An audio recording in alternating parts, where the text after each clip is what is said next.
2024 Sanborn Regional School District deliberative session. Please join me as we pledge allegiance to the flag. I pledge allegiance to the flag of the United States of America and to the republic which stands one nation under God, indivisible, with liberty and justice for all. So let me start off by introducing the people that are participating here on stage with me. I'm the moderator, Robert Desmelic. To my right is Phyllis Kennedy, our district clerk. And then I'm going to work my way down the line here from left to right. Matt Angel, our business administrator for the district. Jim O'Shaughnessy, legal counsel to the district, who will be assisting us tonight. Superintendent Tom Ambrose. Micah Patello, the vice chair of the school board. Dawn Dutton, chairman of the school board. Maura Bashaw, the school board. Jeremiah Nault, school board. Heather Ingram of the school board. Rick Edelman of the school board and Ken Hamilton are not with us tonight because they had work obligations. Courtney Hewitt, the chair of the budget committee. Dan Guide, the vice chair of the budget committee. Amanda Aiello, budget committee. Ken Anthony, budget committee. Dr. Terry Beckett, budget committee. Dr. Pamela Brown, budget committee. And Vanessa Matthias, budget committee. So before we get started, I'd like to just touch on a couple of topics. Our goal here tonight is to discuss and potentially amend articles. But before I do that, I almost forgot, there's a group of people we should thank that are not in the room with us. And that's our supervisors of the checklist from Newton and Kingston. For Newton, Colette Ferrandi, Joseph Aiello, and Marcella Vincent. For Kingston, Ken Isaacs, Claudine Dias, and Stacy Dion. So we're here to work through the article, to learn about the articles, and if necessary or if desirable, to amend them. We'll try to move through the warrant fairly quickly, so I may use a little bit of informality when it comes to discussion, but we do want to have one person talking at a time, and we don't want to have the natural tendency we all have to kind of devolve into just a conversation back and forth, because that's difficult to keep track of, and it's hard to keep our discussion in the direction we want it to be. So please use the microphone if you're speaking so everyone can hear it. And also state your name at the beginning, because that helps us all keep track, and particularly if we're making notes about who is participating tonight. So if you're not a resident, and I think I see some people who aren't up in the upper deck there, you're already sitting where you're supposed to be sitting. Yeah, hi, thanks for coming. And of course you can't vote, but there may be circumstances where it would be helpful to participate. And in particular, I think this evening, there are probably people that are employed by the school district who would like the opportunity potentially to speak. So in order to facilitate that, I would like to ask the voters now if they would like to authorize non-resident employees of the school district to address the meeting if they so choose during the course of the evening. So do we have I'm going to take a vote of the voters on that. Remember, the voters, that's you, it's your meeting. And there's also voters here. I'm looking out in the audience, but these are voters too. It's your meeting. So you get to decide the ground rules here, but that's very common for people that are involved in something, like people that are employees of the school district, to have a useful input that the rest of us, would like to hear. So all in favor of allowing non-residents who are employees of the school district to speak during the course of the meeting tonight? All in favor? Aye. Aye. All opposed? The ayes carry. Thank you. So if you are a non-resident, you're welcome to speak if you feel there's a time when you have a question or want to put some input in. Be careful on the stairs. You may need to wave at me if you're working your way over to the microphone, or just work your way towards the microphone, ahead of time. So the second session of the vote, that is, we're SB2 school district and towns. The second session of voting occurs on Tuesday, March 12th.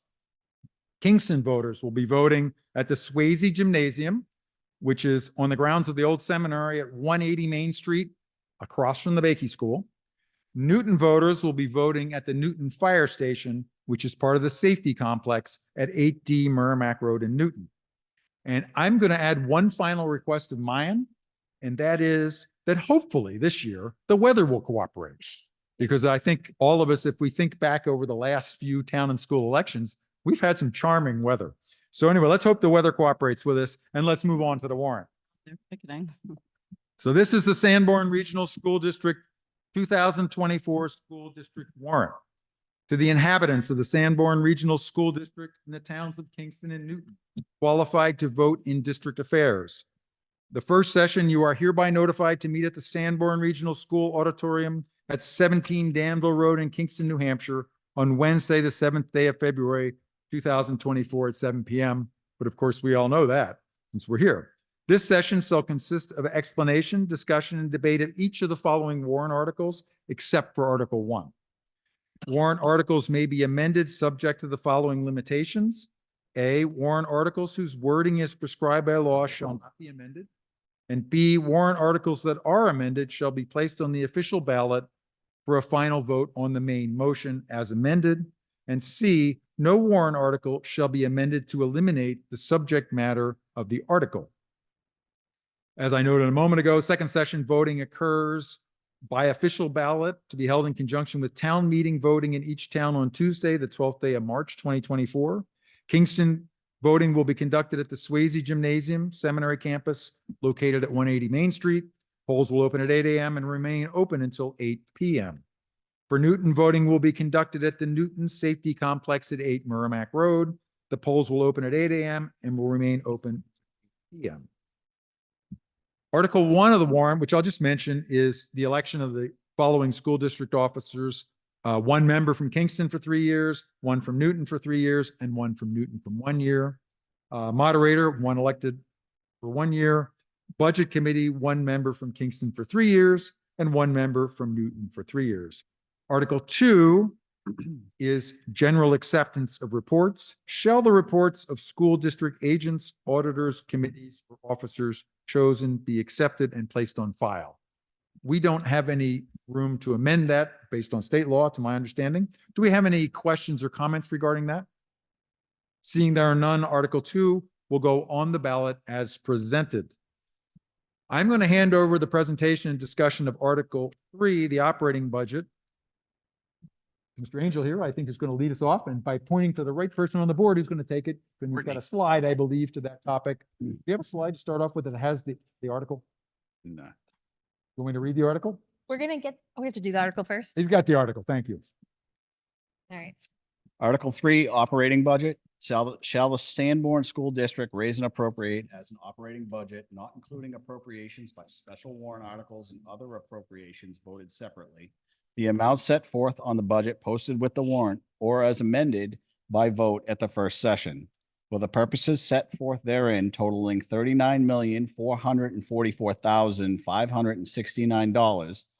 Should this article be defeated, the default budget shall be $39,447,885. The same as last year, with certain adjustments required by previous action of the Sanborn Regional School District, or by law, or by the governing body may hold one special meeting in accordance with RSA 40:13 X and XVI to take up the issue of a revised operating budget only. This warrant article does not include appropriations with any other warrants.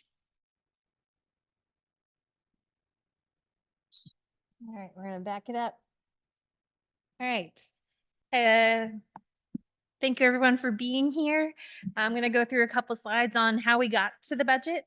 The process is the school board sets the priorities, and then it goes to the school administration, whether it's Tom, the department leads, and they develop a recommended budget.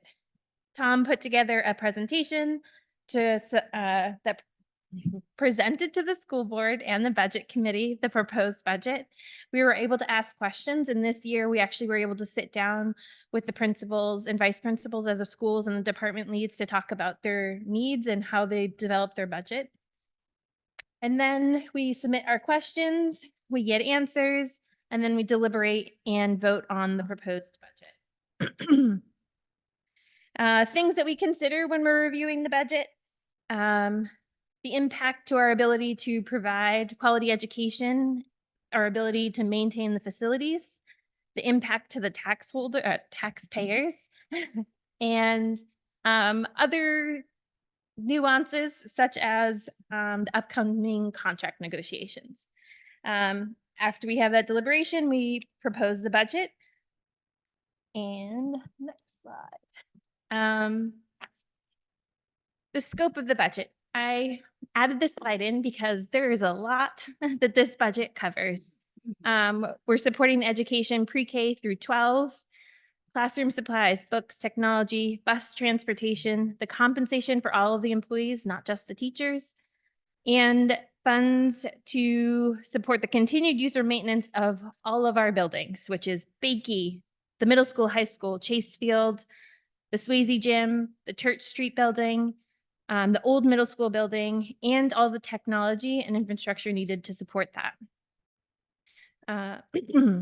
We also took into consideration the funds needed to support the goals and priorities in the 5-year strategic plan and the capital improvement plan.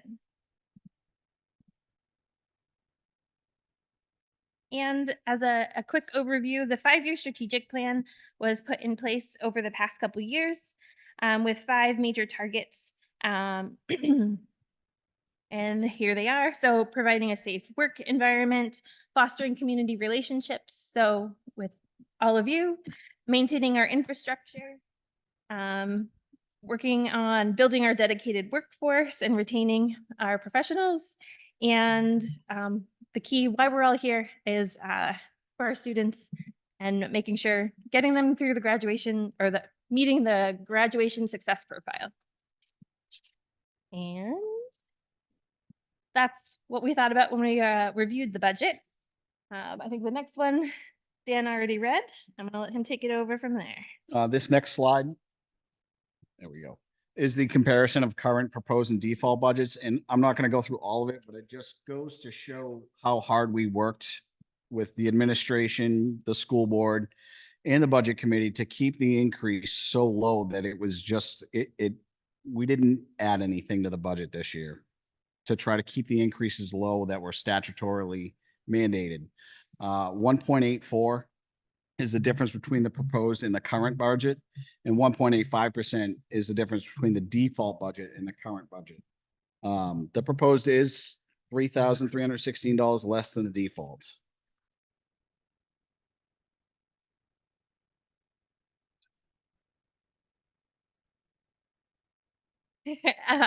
Other budget considerations. So there were some areas identified when Tom presented the budget around transportation. There's some savings. They moved graduation inside where there's some savings. And based on declining enrollment, there'll be a reduction of 9.5 positions. So there were some reductions made. However, the economy that we're in, there's a lot of increases around healthcare, transportation, utilities, our academics program, special education, supplies, inflation. We have a whole slide on that Pam will talk about.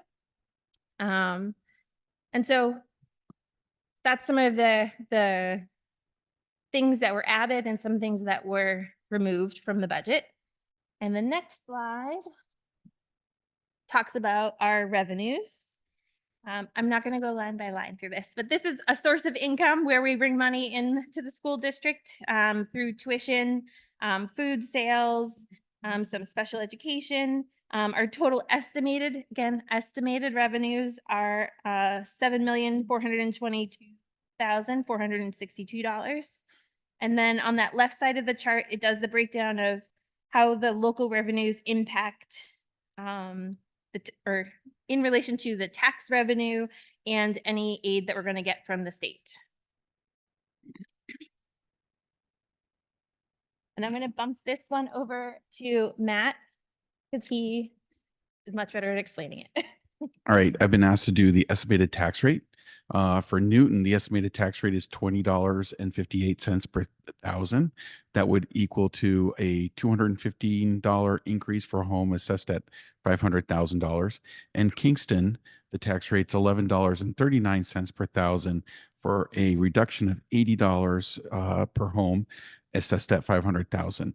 Now the Kingston's tax rate includes the revaluation, and the difference between the change in the each home assessed at $500,000 is due to a change in the state adequacy aid that we receive. Kingston gets more this year or next year, and Newton is actually going to get a little less due to the change in population. And then Pam. Yeah, thank you. A concern I hear voiced every year is if our enrollment is declining, shouldn't spending be falling at the same time?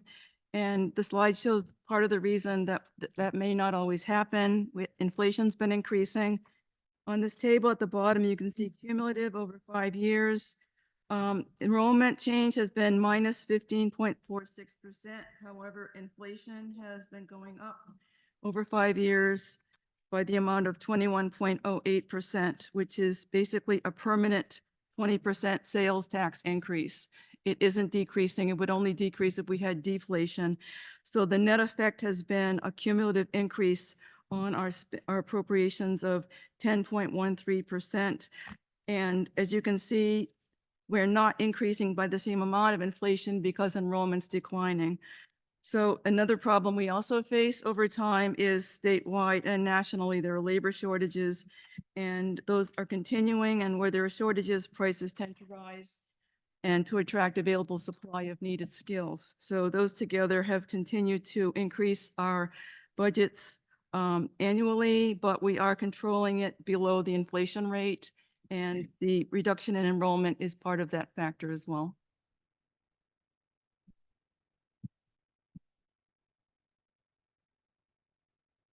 And our final slide.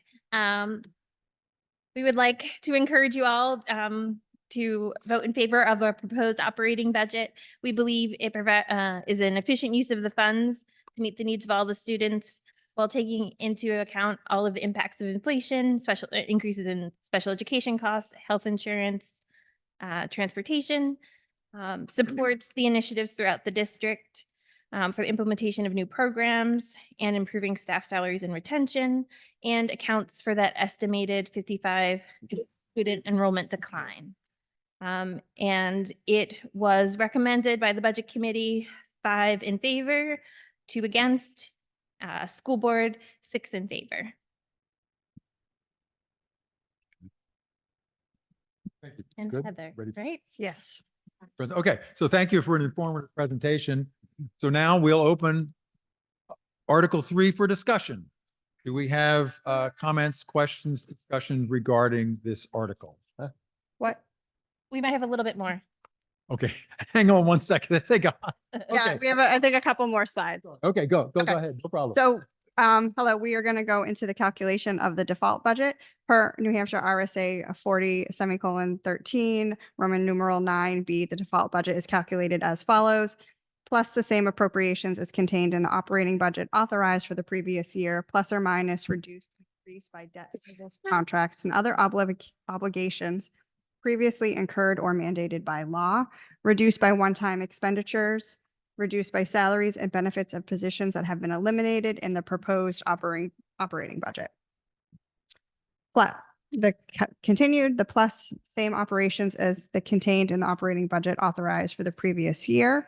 So March 2023 election, the Article 3 operating budget was $38,738,592. The calculation, next slide, yep. Oh, next 2 slides. Yeah, that's it. And then the one after that. Next one. Calculation of default budget continued, plus or minus reduced and increased by debt service contracts and other obligations previously incurred or mandated by law. So you can see these are, this is the list of things that have increased over the past year. So employment contracts, special education, SST, transportation, the SAU, office, other student information system, accreditation, and Primex, and high school lease and debt service for the high school. So comes to $700,017.293. The next is plus prior year adopted budget, $38,730, 592. Add the total debt to another 717,293, comes to the total default of $39,447,885. Thank you. Oh, this is me. Okay. This is a review of the district's reserve account balances. So in the special education expendable trust fund, there is currently as of 11/30, 2023, $253,960. In the capital improvement fund, the capital reserve fund, there is $390,509. In the unanticipated educational expenses capital reserve fund, there's $263,483. Facilities use revolving fund, $198,799. Unanticipated utility cost expendable trust fund, there is $154,489. And in the contingency fund, per RSA 198:4-B, there is $612,840. That's that slide. That's it. All right. That's it. Okay. I didn't screw any of those up today. Thank you. Very informative collection of information, which may actually answer some questions people may have. So now's the opportunity. I don't know the Let's name anymore. discuss Article 3. I think I saw one person who was interested in doing so. Come on up. Good evening, Cheryl Gannon from Kingston. I want to thank you all for the hard work you've done and for presenting this for us to review. I have two questions. You said that the enrollment decreased by 55. Do you have what the current enrollment is? 1,350 approximately. It does vary from week to week. So And that 55 that we lost, does it seem to be any in one particular grade area? It's just kind of as you'll see in the budget presentation, the reduction of 9.5 teachers is why the default budget and the proposed budget are very similar.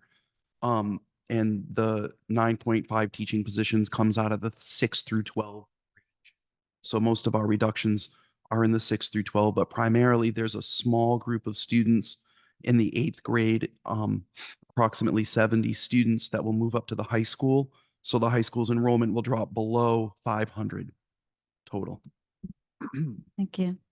And my second question is on page 19, the district reserve account balances. Could you explain what the contingency fund is and where that money comes from, the $612,840? Who wants to tackle that one? Matt. Matt wants to. Yeah. Okay, so the contingency fund is calculated at 2.5% of the net assessment. So it's what the total tax bills of every taxpayer in Kingston and Newton times 2.5%. We asked the school board in June to reserve that fund, and it's just a component of our fund balance. If they don't reserve it, it would be surplus funds that would otherwise be used to reduce the tax rate. So does that money stay in that fund from It year to only year? stays there for 1 year. And then it closes back out. So if it's not used, If it's not used, it gets returned back to the taxpayers. And I just want to make sure that the public knows that that only gets used if we fully expend the entire budget. It's Oh. very, very difficult to use that money. It's really there as a true contingency for if we had a catastrophic event and the issue wasn't covered by insurance, then that money, that's an example of when that money would be used. So really, really what's great about it is that we have it in the event of an emergency, but it goes back to offset taxes the following year. So it's not held year to year from the same amount. It's held based on the previous year's revenue only, and then it goes back and then it resets. thank you. Thank you. Thank you. Other questions and comments on Article 3? Seeing there are none, Article 3 will go onto the ballot as presented. Excuse me, Mr. Moderator. I'd like to restrict reconsideration. Make a motion to restrict. We have a second? Second. Okay, so let me take a second just for people who are not familiar with this. In town and school meetings in New Hampshire, historically, there was kind of a challenge with voting bodies finishing with one warrant article, working through other warrant articles until late in the night, and then people saying, wait a minute, let's go back to the beginning and tackle that one again or amend it or change it. So it's very common that we procedurally just say, okay, as voters, we don't want to go back to that. That's one of the few decisions you can make as voters that you can't reverse during the course of this meeting. So the question really amounts to, from sort of a civics point of view, is do you as voters want to say, okay, we're done with Article 4. We really are not going to come back to that. So discussion on that motion. All in favor? Aye. All opposed? Motion carries. We won't be coming back to Article 4. Three. Okay. Three. Or Article 3, my apologies. Article 4. My apologies. We're going to Article 4. We're not going back to Article 3. Okay, so Article 4. Who would like to speak to Article 4? I will speak to Article 4. Thank you. I'm going to read it and then we'll talk a little bit about it. So Article 4, the Professional Staff Collective Bargaining Agreement. Shall the Sanborn Regional School District approve the cost items included in the collective bargaining agreement for professional staff reached between the school board and the Sanborn Regional Education Association, which calls for the following increases in salaries and benefits at current staffing levels over the amount paid in the prior fiscal year. And for each year, I'll read the amounts. For 2024-2025, the estimated increase is $777,464. For 25-26, it is $994,000, $990. And for 26-27, it is $917,603. And further on the next slide, to raise and appropriate the sum of $777,464 for the 2024-25 fiscal year, such sum representing the additional costs attributable to the increase in salaries and benefits required by the new agreement over those of the appropriation at the current staffing levels. The estimated tax impact for Kingston is 30 cents per thousand, and for Newton, 56 cents per thousand. So that's a lot of information, but we have the next slide. So that's a teacher contract. We have three important facts to share with you about the teacher contract. We believe that this is the best. It's a great opportunity that we have as a community to really impact our teachers and thus our students in a positive way. And it's a rare opportunity too, because of the three facts that we have to share with you, especially the first one. Number one, the costs listed on the warrant that I just read to you are going to be offset by three things. First is that there's a $2 million bond payment that we make on the high school that will be going away. So that's the first thing. The second is tuition revenues that we get from other towns. And the third is the estimated fund balance from this current year's budget. So there will be, I don't know the number, and I'm not, we don't know the number yet, but there's a projected balance that will be returned to taxpayers at the end of this year. So the above these three items, the bond coming off, the estimated revenues, and the fund balance will offset all 3 years of the teacher contract. So there should be no additional tax impact for taxpayers. The second reason is that this is a much needed step toward better teacher pay. We know that our teachers are the best influencers of student success. And teacher pay historically, right now, over the past few years, is low compared to neighboring districts, extremely low. So the teachers, based on this contract, will receive a 12.3% increase over a 3-year period. And the great part about it is that it is weighted to newer teachers. So it's really about attracting and retaining quality teachers. Tom will tell you stories about, I don't know, some odd 7, 8 candidates that we made offers to this past year that we lost to neighboring districts because of pay. So the fact that it's weighted to teachers at the bottom of the pay scale, it's more aggressive there, is a testament to our attempt to close the pay gap in relation to those neighboring districts. And it also helps reduce hiring and training costs. The more you keep on, if it's a revolving door at the bottom of the pay scale, it just takes time away from more experienced teachers as well, and resources. And finally, a good, teachers getting paid what they deserve for their hard work is going to do a lot of good for the community. It can actually help lower taxes over time. How does that happen? Well, if we start to have schools that perform better with better teachers, better results, real estate values can rise. People move to the district. And of course, the more people we have, the tax base is larger and it lowers individual tax burdens.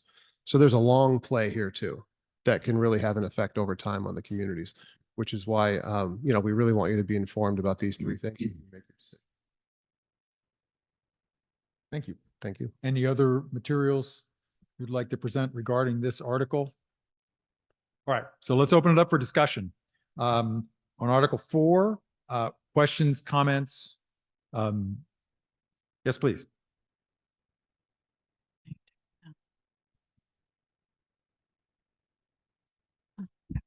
I hate microphones. My name is Robin Scott, and I am the co-president of the SREA, and I'm also the speech language pathologist at the middle school, which is probably more important than that. I'm up here to talk about how important it is to pass this and to say yes on this vote. The contract that I'm asking about is that teachers in our school feel that we need to be supported, not only financially, but to know that we really care about the kids in the school. They're really I treat them like they're my kids. And what's happening is that it's becoming a revolving door, like you talked about, where we have a great team and then we leave 2 or 3 of them. And it's really hard to make up for that camaraderie and that collaboration with that team, especially when we have to have a new teacher come in and we have to train them on everything. The most important thing too is that a lot of teachers in the last 10 years or 11 years have had 3 failed budgets. And when you have 3 failed budgets, you lose your step and you don't have that earning power that maybe somebody else might have in a neighboring district.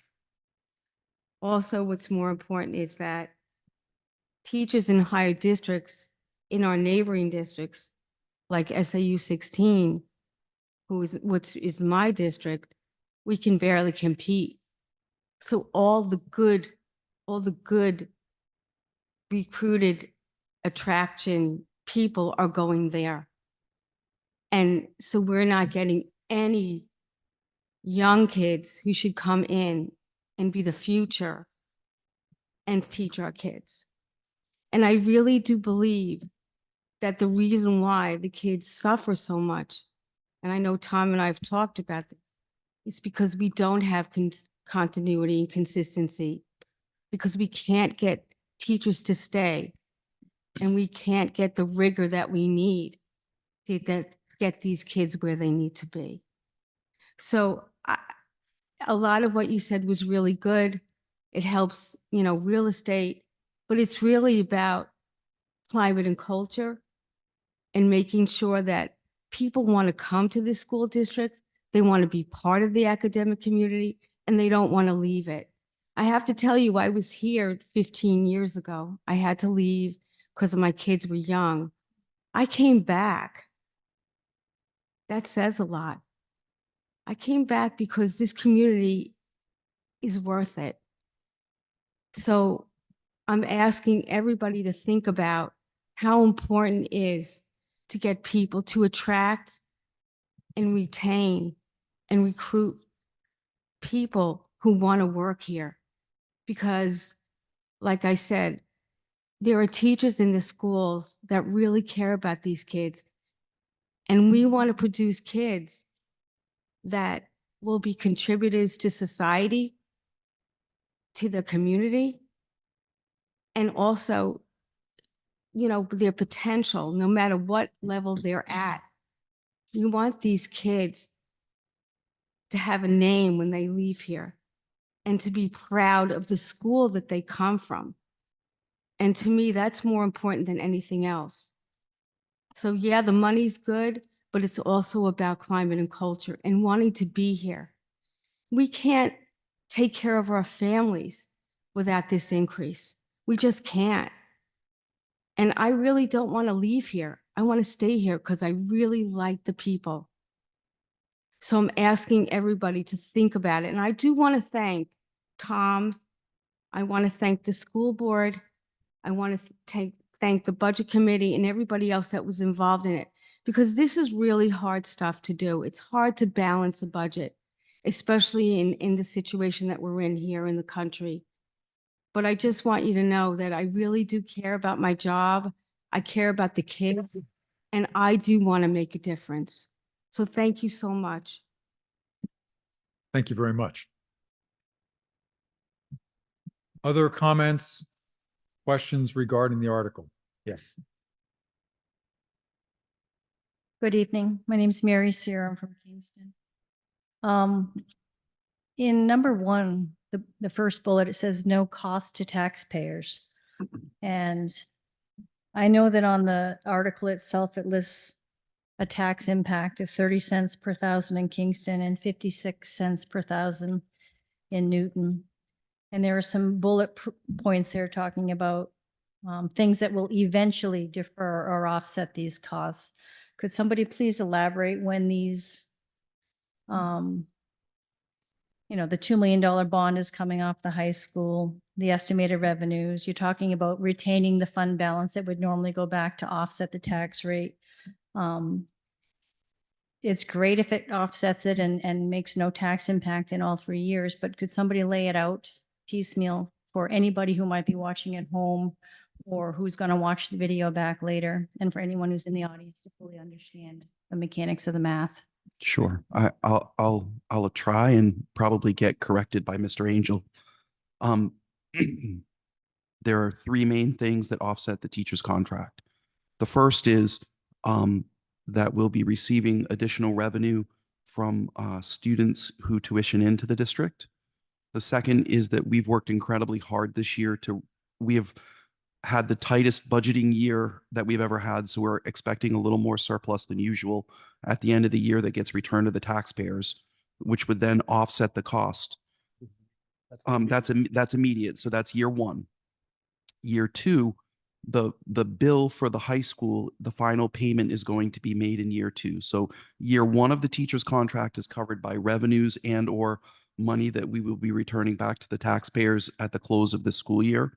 Year two is covered by the bond from the high school, and the bond from the high school is a $2.3 million bill, but we receive state aid, so the actual amount that would come off the tax bill to the two communities is about 1.9 million. And if you look at the warrant article, you can see that the cost in year two is roughly $940,000. I'm estimating. So actually in year two, the total tax bill will go down by almost $1 million.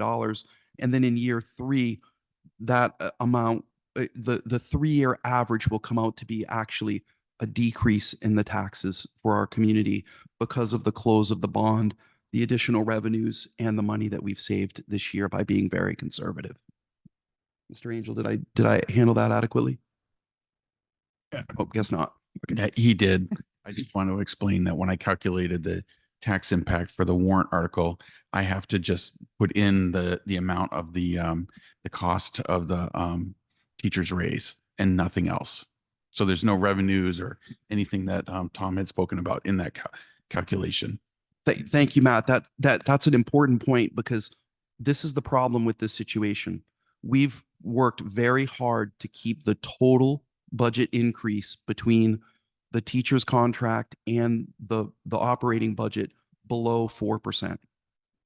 In inflationary times where budgets are going up 8, 10, or 15%, we've kept it below 4% when you combine both items.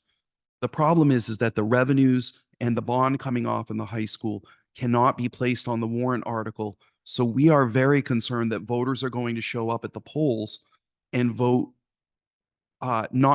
We hope that they will watch these videos and understand that voting for the teacher's contract, what has to go on the warrant article isn't really the way it's going to work. So Mary, to answer your question, it's complicated, and we're asking that people share the word and be educated about this item because it's a very unique situation. We're never going to have an opportunity to kind of right the ship with regard to professional staff wages the way we do right now with this bond coming off. So I really appreciate if it's so little impact in order to keep things moving forward. I was at the public hearing, so I know this. I was trying to throw you a bone here. Appreciate that.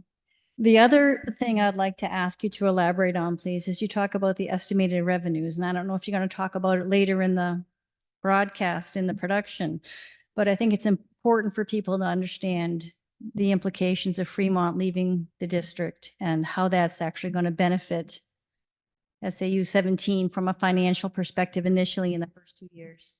Yeah. So we're in a unique situation because in addition to saving about $1.9 million a year when the bond comes off for the high school, we're also going to generate almost $2.7 million in additional revenue from the tuition for Fremont. So it really is a unique circumstance. I mean, you could easily argue that everything in this pamphlet and all these presentations are no cost impact to the taxpayers right now because of the situation that we're in, which is why it is such an exceptional opportunity for us to retain. I just want to make sure everyone understands something. The pool of teachers graduating from college right now is very, very shallow. Programs that used to graduate 100, 150 students are graduating 30. So as people retire from the education profession, we don't have people to fill the spots. We used to get 20, 30, 40 applicants for a teaching position. Now we're lucky if we find someone. Last summer, we found 8 people that we wanted to hire. We offered them contracts. They accepted and then took a job in a different district because they got $10,000 to $15,000 more per year locally. When you're a new teacher coming out of college with student loans and other financial obligations, the difference between $40,000 and $55,000 a year is significant. They can't say no. And so we can debate around and around in circles about why teachers leave Sanborn, but I can assure you that I've had teachers who have left this district who have received raises of between $17,000 and $30,000 a year. I can buy you donuts and coffee and tell you how much I like you and how much I appreciate you, but that's not going to make up for $17,000 to $30,000 a year. Our exit interview information is very clear. The problem is money. And if we don't do something about it, we're going to fall so far behind that we're actually not going to get any candidates. We're very close already.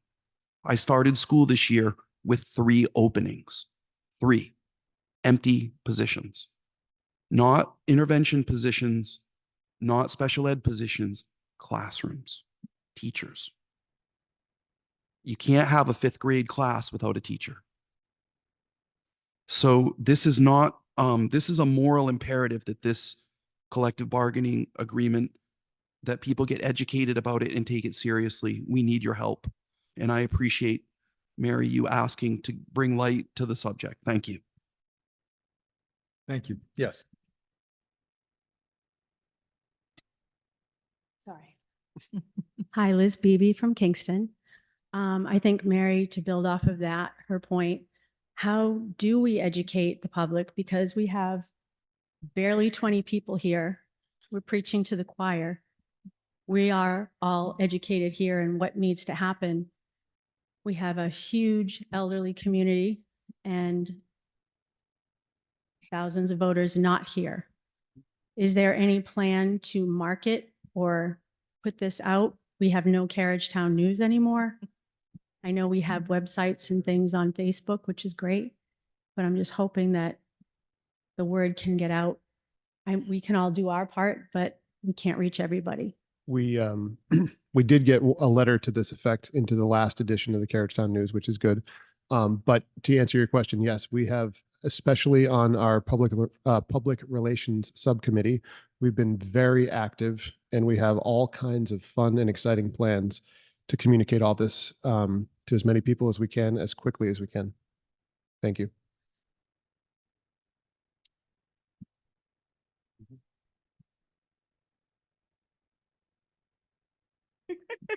Yes.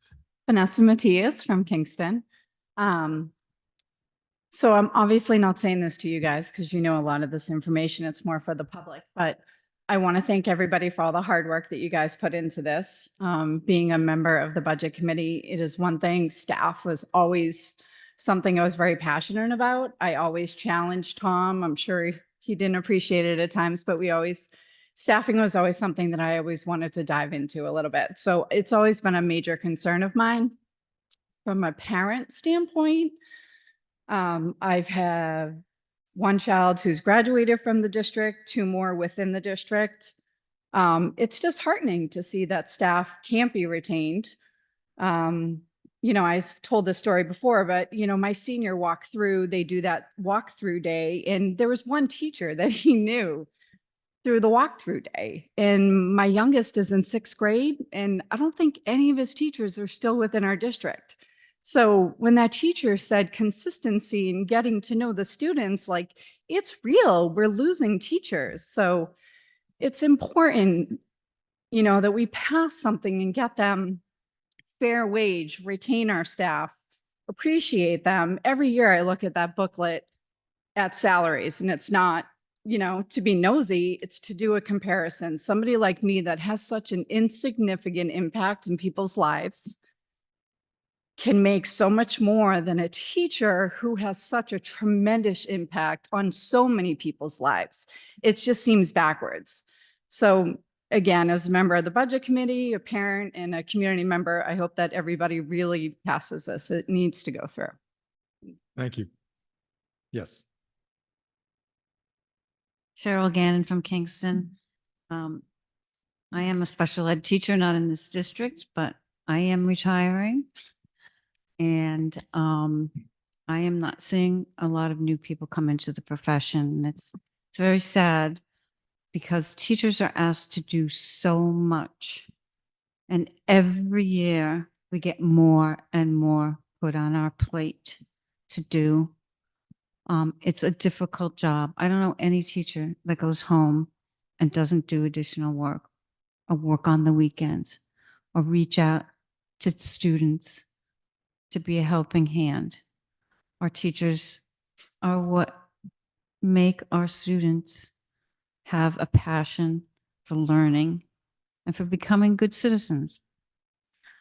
So I have a question about, you did address why you're weighting the new contract towards new teachers, but can you explain if this contract has any impact on the salary matrix and how that's going to help us beyond these 3 years? Because we Yeah. want to keep these teachers, not just for 3 years, but beyond that. So the salary matrix, I believe, would have some impact on how we can retain the teachers. Thank you for asking. That's a very important point. Number one, there are 2 types of raises that happen in a collective bargaining agreement. One is the total percent increase, and the total percent increase over a 3-year period for this contract is 12%. Now that seems like a lot, but 12.3% when you consider that inflation just last year alone was 8%, it's a very reasonable increase. The second way that it happens is as professionals move up the steps in the contract, they get a percent increase as they move up a step, which is usually a year of experience until they hit the top of the contract, which is the final top step. So there's two ways. And I think it's really important for everyone to understand that the teachers who negotiated partnered with administration. This is a truly collaborative agreement. In my 23 years in education, I've never had a group of teachers say, we have to do something to help the first 5 years. Usually teachers will say, we want this to be balanced because our veteran teachers deserve raises, and they do, and we want to keep them. But they put a little more of the money in the bottom part to try to attract people, because the teachers recognize the burden that continually revolving staff places on the veteran staff that stay with the district. And they also recognize the importance of recruiting in the future as the number of teachers coming out of college decreases dramatically. So it's a twofold thing. And I just wanted to thank the teachers for recognizing that and for partnering with us. And I want to thank the board for recognizing it and having the courage to put this forward. This is not easy. We're asking for our communities to support the biggest contract that we've put forward in my time here. But from the day I've been hired here, I've been asked, Tom, what can you do to save money? Can you close the middle school? Can you reorganize the district? Can you this? Can you that? And I've been over backwards for this community to save money. Today, I'm asking for the first time for help. I'm asking this community to support our schools. But I can only say so much. You have to go out and tell people, and the teachers have to talk to people, and the parents have to talk to people and get them to the polls. I can't do that. I can only say so much because I'm an employee of the district. And although I have a great latitude of what I can say because I'm allowed to support warrant articles, and to answer Liz Beebe's question, Liz, we did get an article in the paper, and it was pretty direct that this needs to be supported. We'll be coming out with some videos that have little, a PowerPoint with a narrative. We intend to send mailers out. The union is sending out information. The truth is, the most powerful way to support such an important thing in the community is to get the people that you know to the polls.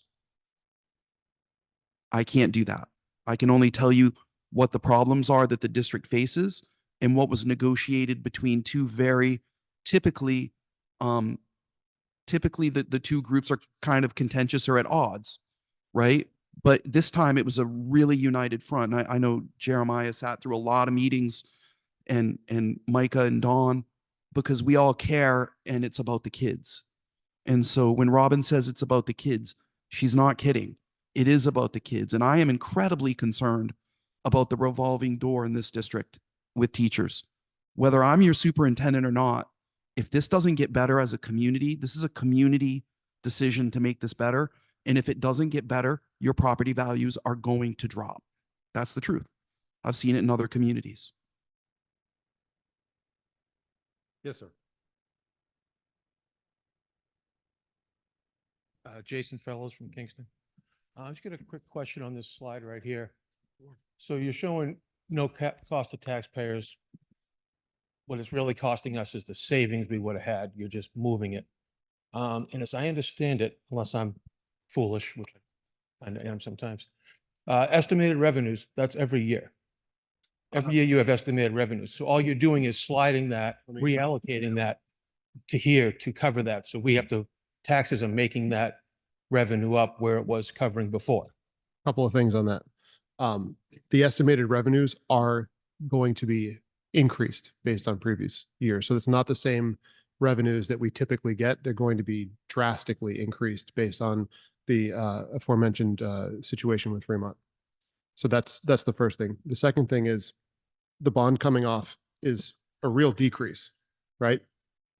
And the last thing is the fund balance revenues that are going to be returned to taxpayers are going to keep the, it's like Tom said, you're actually going to see over this 3-year period, very likely a decrease in taxes. But that estimated revenue that you're accounting for here, that's not the increase over what we've been saving. It's the whole. So It actually is an increase, but because the Fremont tuition went up significantly. I understand that. Yeah. But you're saying that the entire estimated revenue for this year. No, I'm saying that the change in the revenue offsets it. Okay, well, that's not what it says, but. Again, It's it's just me, I might- estimated revenues. Yeah. These are talking points, right? Right. It's a great This question. is good. Good question. Yeah. Well, I understand that, but you're saying no, you're sitting here saying no cost to taxpayers. These are all savings coming from someplace else. You can look at any aspect of our budget or the community's budget as raising more revenue or not. Okay, I just, Right. when I see no cost, I see no cost. Uh, You can say it how you want. Yeah. Other comments and questions? Right. I understand. But not. Anybody else? Take anybody else's place? I forgot I had Actually, I do. another question. So talking about competing with neighboring towns, we can't compete with Exeter, Salem, and Derry. They have business in their towns. They have revenue that we don't have in Newton and Kingston. Is there any dialogue going on with the towns to talk about how we can increase our tax base? And secondly, I believe once again, the debate over what does an adequate education in New Hampshire cost continues. And there was it a judicial finding this year that indeed the state does not provide enough to cities and towns to adequately educate students? And any update on where that is or where that might be going? So I'll answer number 2 first and then number 1. Number 2, we don't know. We're not going to bank on revenue from the state that we don't know about until it's contested and goes through the court system. The gentleman that spoke before had made a very valid point that there's a lot of questions about how to explain and define all of this, but I'll keep it. That brings me to number 1. This raise does not bring us into congruence or competitiveness with Exeter. It just stops us from being the bottom of the 13 area districts. So we looked at the salaries of 13 area districts, 13 or 11. We made a whole matrix. We color coded everything and showed where we were the same, ahead or behind. And prior to this contract, where out of all the districts, we were in the third, like there was one district below us in some areas in terms of pay. This just keeps us in the middle and competitive. It does not make us the same as Exeter or any of those districts that are on the higher end of what we looked at.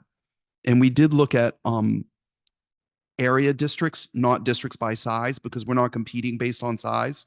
We're competing based on the geographic location on the coastal New Hampshire area.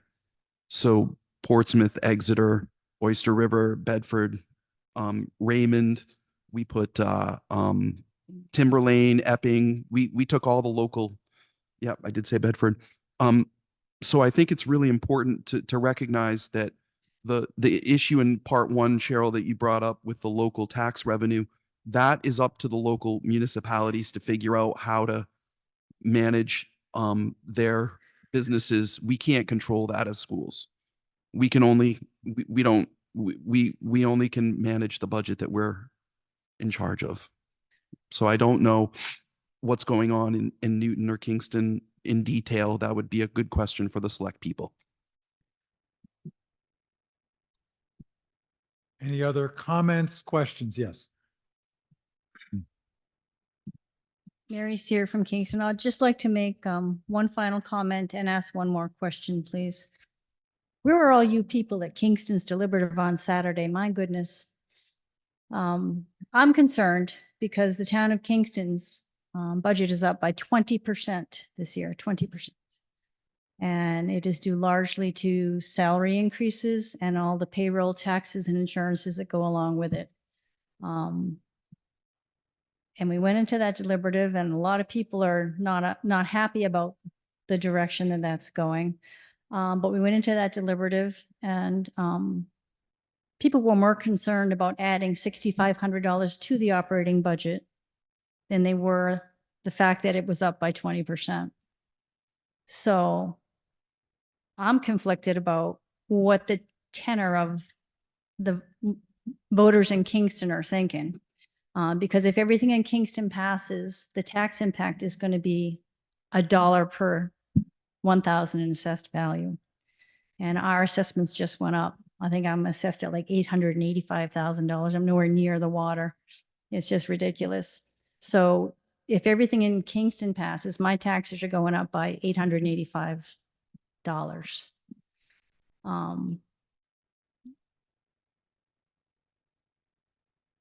I'm an old Yankee. I'm a tightwad. I am a fiscal conservative. I am imploring people to support this contract. I've been in this district for 34 years, and the biggest detriment to our kids and to our community and to our property values is that we have not had, until recently, strong, consistent leadership. We had a turnover at an alarming rate in our superintendents.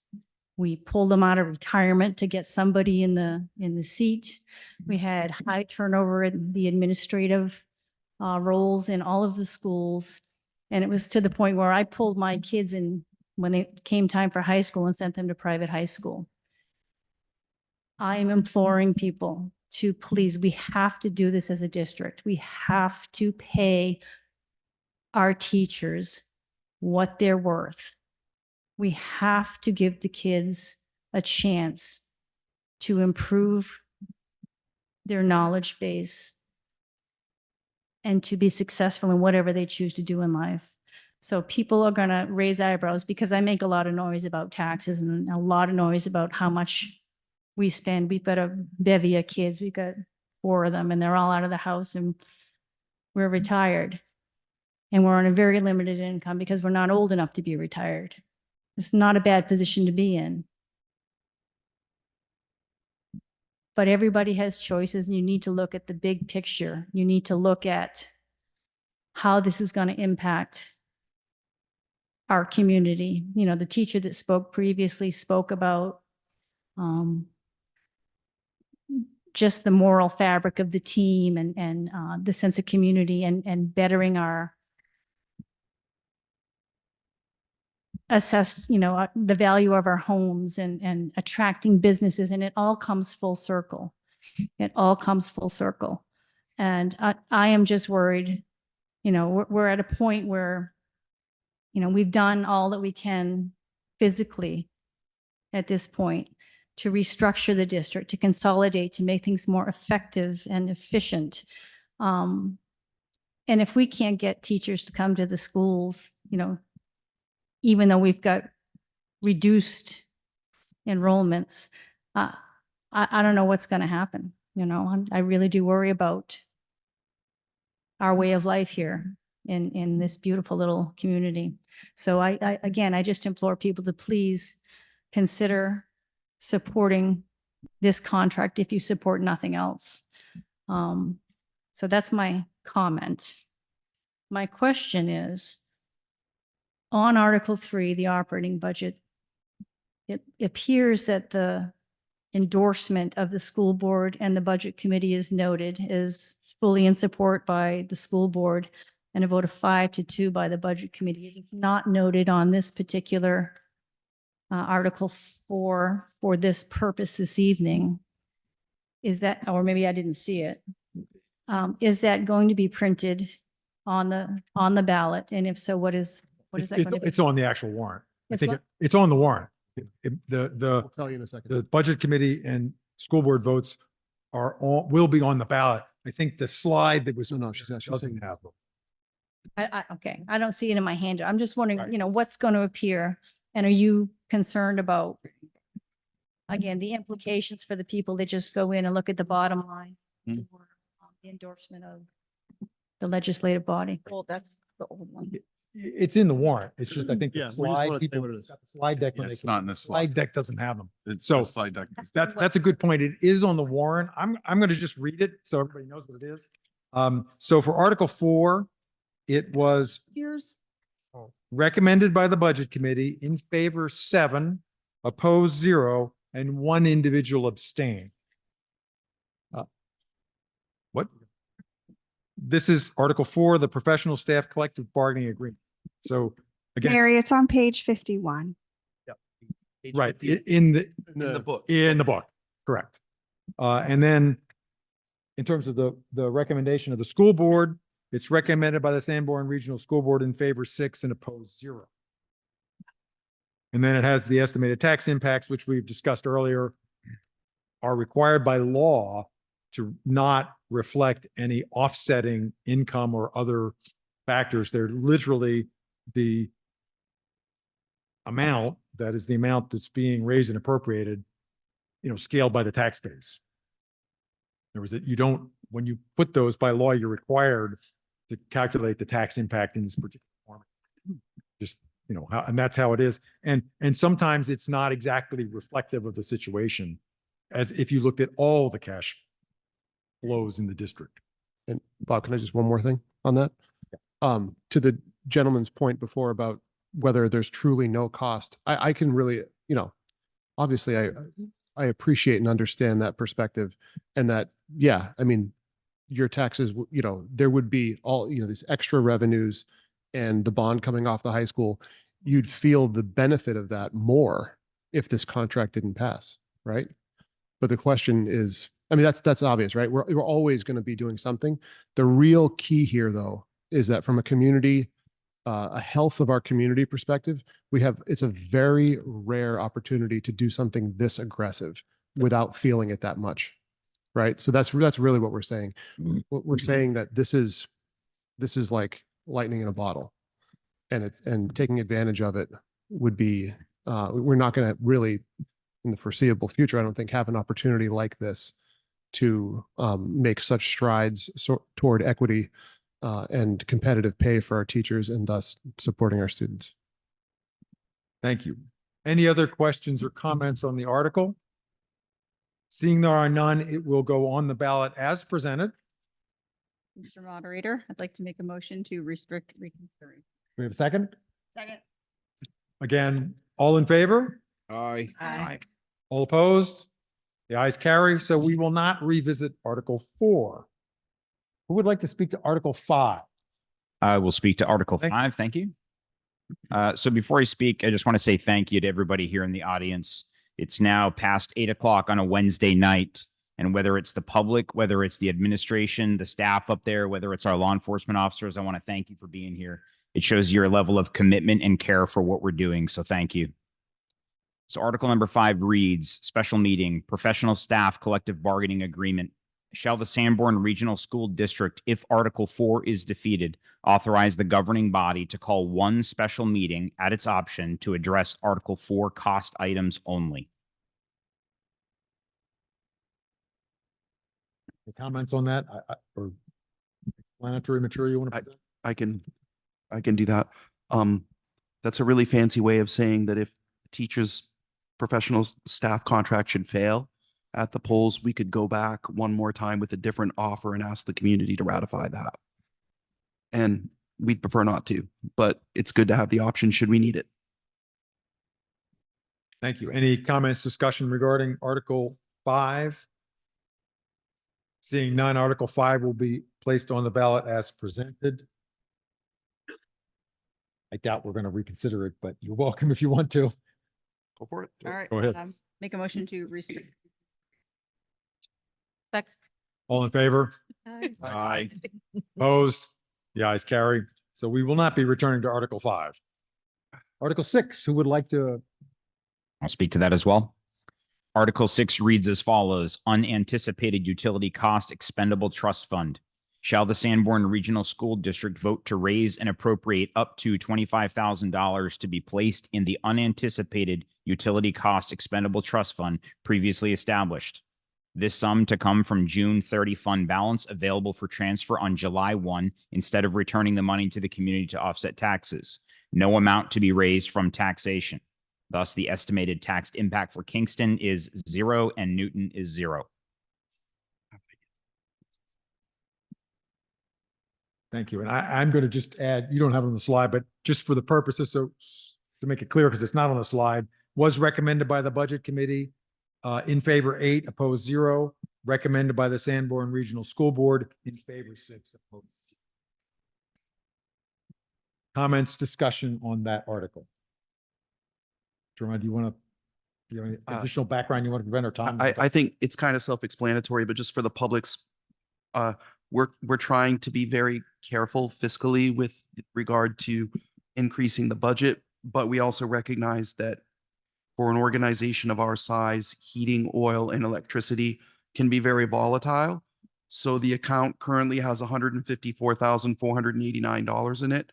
We thought that adding another $25,000 would get us to around the 175,000 that we thought would be good to have in the event that the oil prices spike or electricity goes up again the way it did a year ago.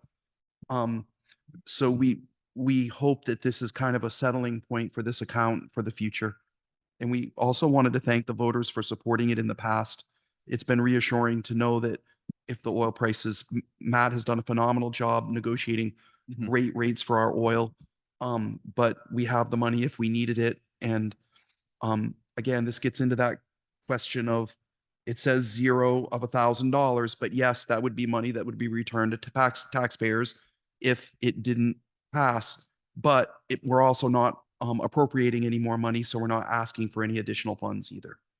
Trying my best, sir, to clarify your very valid point about what that means. Thank you for speaking for those folks who wonder. Other discussion, questions, comments on Article 6? Seeing there are none, Article 6 will go on the ballot as presented. I'd like to make a motion to restrict reconsideration. Second? Second. Second. All in favor? Aye. Opposed? We're not going back to Article 6. Thank you. Okay, Article 7. Who would like to address that? All right, I'm going to take that one. Article 7, Capital Reserve Fund, Capital Improvement and Maintenance. Shall the Sanborn Regional School District vote to raise and appropriate up to $50,000 to be placed in the Capital Improvement and Maintenance Capital Reserve Fund previously established? This sum to come from June 30th fund balance available for transfer on July 1st instead of returning the money to the community to offset taxes. No amount to be raised from taxation. Estimated tax impact 0 for both Kingston and Newton. And again, I'm just going to add in the warrant includes the text recommended by the Budget Committee, in favor 8, opposed 0, and recommended by the Sanborn Regional School Board, in favor 6, opposed 0. Any further explanation? Sure. I just want folks to understand that when we're facing inflationary times of 6 to 8, 9, 10% in different areas. I'm sorry, can everyone hear me okay? It's really important to note that this is not enough, but it's a step in the right direction. So I don't want anyone to have the misconception that we think that $50,000 is enough to run 4 buildings and all the things that we face. We're just trying to grow the fund slowly over time. So in transparency, this is again, we're not asking for additional money. Mr. Angel has calculated the year-end fund balance as of today, providing that we don't have any unanticipated significant costs, that we would have enough money left over at the end of the year to offset the teacher's contract and pay for these warrant articles. So it's not taking money out of the fund balance. It's already been calculated in, and we're trying to grow these accounts slowly over years so that, for example, we have a roof that we have to pay for at Memorial. We're factoring that in and not asking you for a warrant article on that. That's a lot of money. We have refrigerators that we needed to replace. We're not asking you for that. We've factored that in, and we've used some of the money that we've raised from the middle school rental, the old middle school building being rented to the SLC and now the Seacoast Classical Academy. That money goes into an account that helps to offset those expenditures. Conversely, we don't add those as revenues to show that that's positive to the tax rate either. We're trying to be very, very careful with your money so that you'll support the collective bargaining agreement. Thank you.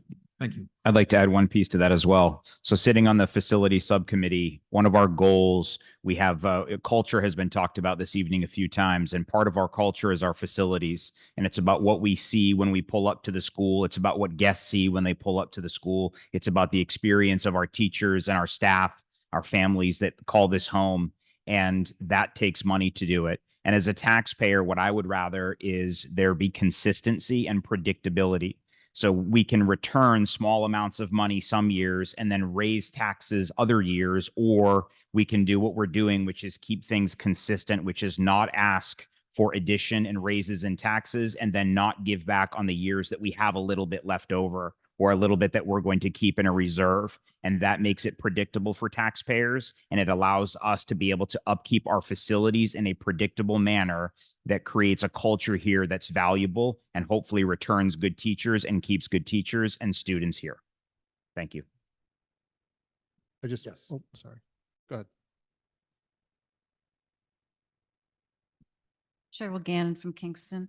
Could you just explain a little bit more about what would trigger you to be using money from this fund? And what is the process? Does just the business administrator say, oh, we need to use this fund money, or does it go through the school board? How does it decided what of this fund would be used as opposed to using what's remaining in the general fund balance? Go ahead, Matt. You want to take that one? Yeah. Yeah. Okay, so this fund would be used for capital improvements to facilities. So say, for example, we lost a boiler. I could go to the school board because the school board is the agent to expend. And the school board would authorize the trustees of trust funds to withdraw the money, hand it over to the school district for which I can purchase the boiler. Okay, so that's the mechanism. But the funds can be used really for any purpose to repair, maintain, or improve the school buildings. Thank you. Other questions or comments on Article 7? Seeing there are none, Article 7 will go on the ballot as presented. Make a motion to restrict reconsideration. Do we have a second? Second. All in favor? Aye. Opposed? Now, There's always one guy Trying to do that. who says, no, I'm not opposed. Yeah, I got it, Dan. Okay, the ayes carry. So we will not be returning to Article 7. Article 8, who would like to speak to that? I'll take Article 8 as well. Article 8 is the Special Education Expendable Trust Fund. Shall the Sanborn Regional School District vote to raise and appropriate up to $100,000 to be placed in the Special Education Expendable Trust Fund previously established? This sum to come from June 30 fund balance available for transfer on July 1 instead of returning the money to the community to offset taxes. No amount to be raised from taxation. Estimated tax impact Kingston 0, Newton 0. And I'll add in the warrant text. Recommended by the Budget Committee, in favor 8, opposed 0. Recommended by the Sanborn Regional School Board, in favor 6, opposed 0. Would you like to speak more to the article or talk a little bit about it? I just want to make sure that when we created this budget, we were very concerned about our special education costs. And the current amount in this fund is $253,960. Since I've been superintendent, this fund has not been added to, and the costs for special education have gone up exponentially. I really believe that this fund needs to grow significantly over the next 3 years. So this will be a common theme, but we agreed on an amount of $100,000. The board debated this at one of their public meetings. I support the $100,000 and can quote live with that. But I want to be clear that we're about halfway to where we should be. One out of district placement for a student can cost between $150,000 and $200,000.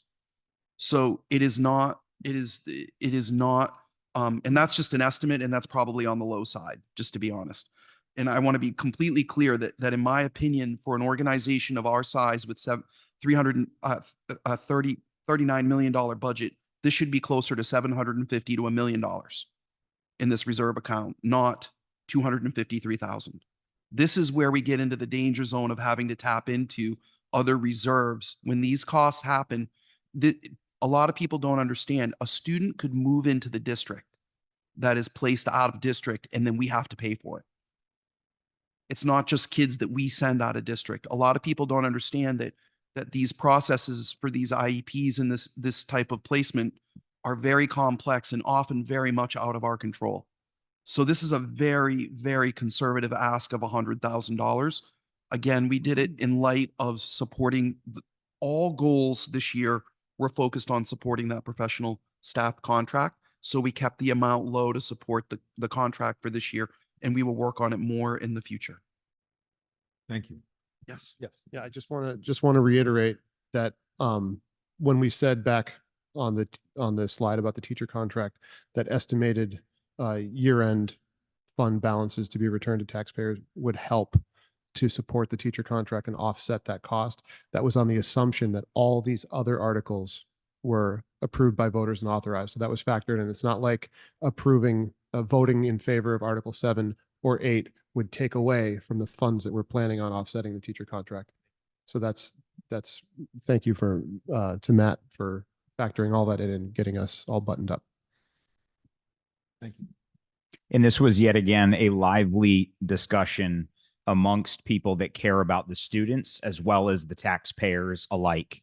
And so every single one of these decisions and deliberations is a balanced approach on how we look at these things. So where are we going to return money to taxpayers and how do we best care for the students? And sometimes those things are at odds with each other. And that is why you elected us, is to debate those things, to deliberate those things, and make the tough decisions for the district. And we believe that this, although this is a low amount, and Mr. Ambrose did want more, and he gave us a heated argument of why it should be more, we agreed that there should be an addition, but it should be a reasonable amount because we are also here to take care of the taxpayers as well. So again, another balanced approach. Thank you. Questions, comments, or discussion on Article 8? Seeing there is none, Article 8 will go on to the ballot as presented. Mr. Moderator, I'd like to make a motion to restrict reconsideration. Do you have a second? Second. Thank you. All in favor? Aye. Opposed? The ayes carry. Okay, so we're not going to be returning to Article 8. And if we turn the page, we're just about done anyway. So we've reached the end of the warrant. I traditionally give a quick opportunity if anyone wants to make a non-binding statement presentation, we can address issues of that sort, or everyone may want to just head for the doors. Ms. Gannon.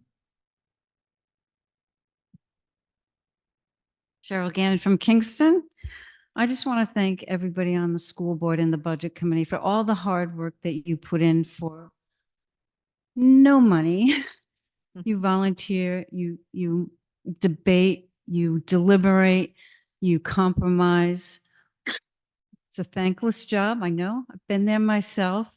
And anyone who's leaving, thank you for doing your service to your community. Anyone who's staying, thank you. I know one person who will not be here next year, who I think came on as a temporary fill-in for a business administrator. And he came back and he's been here how many years now, Matt? 5 years. 5 years, and he's done a wonderful job. He's so thorough and detailed and considering, the needs of the district and balancing that with the taxpayers. And it's just been wonderful. I wish you a wonderful retirement and thank you very much for your service to us. Thank you. Thank you.